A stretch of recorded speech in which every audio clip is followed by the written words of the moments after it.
Computer, internet access, meeting room এবং চা ঘর সবই আছে, কিন্তু ঝাঁ চকচকে কর্পোরেট অফিসগুলোতে নেই কোনো কাজ। দেখলে বোঝার উপায় নেই যে এখানে আসলে কোনো কাজ হচ্ছে না। এখানে যারা বসে আছেন তারা সবাই বয়সে তরুণ। মজার বিষয় হচ্ছে এদের প্রত্যেকেই এখানে আসেন কাজ করার ভান করতে। ব্যাপারটা এমন, কাজ করতে করতে তাদের জীবন শেষ।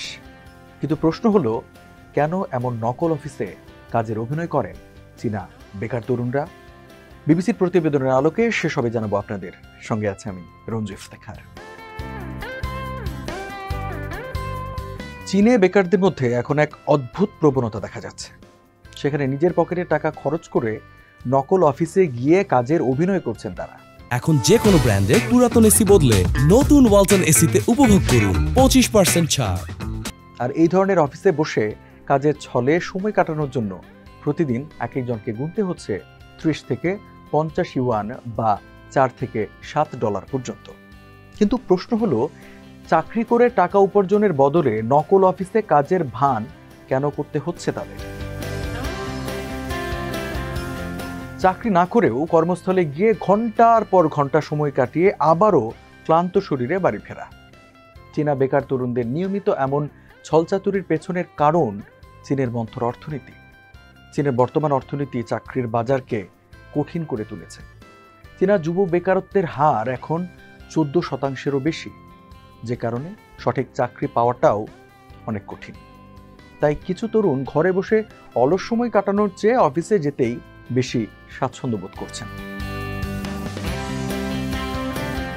2024 সালে ফুড ব্যবসায় সফল হতে পারেননি 30 বছর বয়সী তরুণ গুইঝৌ। তিনি বর্তমানে ডংগুয়ান শহরে প্রিটেন্ড টু ওয়ার্ক কোম্পানিতে নিয়মিত নকল অফিস করছেন, যেখানে অফিস করার জন্য প্রতিদিন 30 ইউয়ান দিতে হয় তাকে। তবে এই অফিসে নকল কাজের ভান কেবল তিনি একাই করছেন না, তার 5 জন সহকর্মীও আছে। এর জন্য অবশ্য কোনো ক্ষোভ বা কারো প্রতি অভিযোগ নেই তার, বরং তিনি এই ভেবে খুশি যে এখানে তার মতো অনেকেই কাজ করছে। অবশ্য এ ধরনের কার্যক্রম এখন চীনের প্রধান শহরগুলোতেও দেখা যাচ্ছে। Shenzhen, Shanghai, Nanjing, Wuhan, Chengdu এবং কুনমিংয়েও নকল অফিস করা লোক বাড়ছে দিন দিন। অথচ এই অফিসগুলো দেখলে বোঝার উপায় নেই যে এখানে আসলে কোনো কাজ হচ্ছে না। অফিসগুলোতে computer, internet access, meeting room এবং চা ঘর সবই আছে, কিন্তু নেই কোনো কাজ। তাই এখানে বসে অফিস করার ছলে কম্পিউটার ব্যবহার করে প্রকৃত চাকরি খোঁজার চেষ্টা করেন তারা। কেউ কেউ চাকরির পরিবর্তে নিজস্ব স্টার্টআপ ব্যবসা শুরুর পরিকল্পনাও করেন। অফিস নকল হলেও প্রতিদিন সকাল 8টা থেকে 9টার মধ্যেই অফিসে যান ঝৌ, আর কখনো কখনো রাত 11টা পর্যন্ত অফিসেই থাকেন। সহকর্মীদের সঙ্গে সময় কাটান চাকরির খোঁজ, আড্ডা এবং গেম খেলে। আর সেই অফিসে ব্যস্ত সময় কাটানোর ছবি নিজের বাবা মাকে পাঠান ঝৌ। তার মতে তিনি এখানে আগের চেয়ে ভালো অনুভব করছেন। তার মধ্যে আত্মশৃঙ্খলা উন্নত করছে এই নকল অফিস, যে কারণে 3 মাসেরও বেশি সময় ধরে এখানেই অফিস করে যাচ্ছেন তিনি।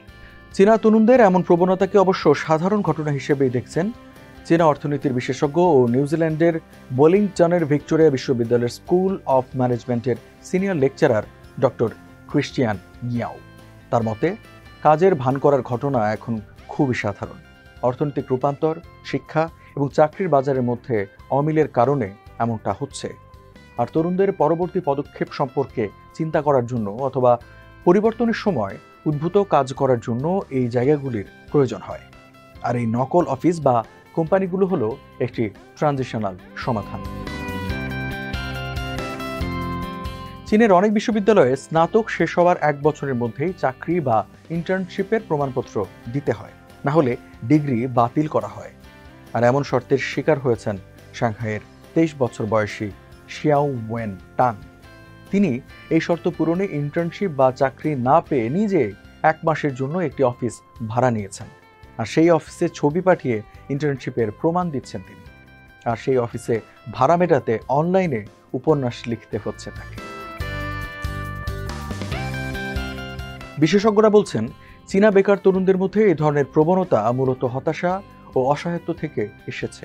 নকল অফিস তরুণদের জন্য এক ধরনের মানসিক আশ্রয়। আর সেই আশ্রয় নিতেই নকল অফিস করার ভান করছেন তারা। জার্মানির Max Planck Institute for social অ্যানথ্রোপোলজির পরিচালক ডক্টর বিয়াও জিয়াং বলেন, কাজের ভান করা হলো এমন একটি খোলস যা তরুণরা নিজেদের জন্য খুঁজে নেয়, যা মূলধারার সমাজ থেকে কিছুটা দূরত্ব তৈরি করে এবং নিজেকে একটু জায়গা দেয়। নকল কোম্পানি প্রিটেন্ড টু ওয়ার্কের মালিকের ভাষ্য, তিনি আসলে টেবিল চেয়ার ভাড়া দিচ্ছেন না, তিনি বেকারত্বের অভিশাপ থেকে বাঁচার সম্মান দিচ্ছেন তরুণদের। তিনি নিজেও আগে বেকার ছিলেন, আর তার মতে নকল কোম্পানিতে চাকরির ভান করা 40% গ্রাহকই আসলে নতুন গ্র্যাজুয়েট। তারা ইন্টার্নশিপের ছবি তোলার জন্য আসেন, বাকিরা ফ্রিল্যান্সার বা ডিজিটাল নোম্যাড। এ ব্যাপারে তার পর্যবেক্ষণ হলো, যদি এসব জায়গা থেকে কেউ সত্যিকারের চাকরি বা ব্যবসা শুরু করতে পারে, তবে এই অভিনয় সত্যিকারের সুযোগে রূপ নেবে। তবে এই ব্যবসা দীর্ঘমেয়াদে লাভজনক থাকবে কিনা তা নিয়ে সন্দেহ রয়েছে তার। ঝৌ এখন কৃত্রিম বুদ্ধিমত্তা বা এআই শেখার চেষ্টা করছেন, কারণ অনেক চাকরি বিজ্ঞাপনে এআই দক্ষতার কথা উল্লেখ থাকে, যে কারণে তার আশা এই দক্ষতা হয়তো তাকে স্থায়ী চাকরি পেতে সাহায্য করবে। নকল চাকরির মিথ্যা এই অভিনয় আর করতে হবে না তাকে।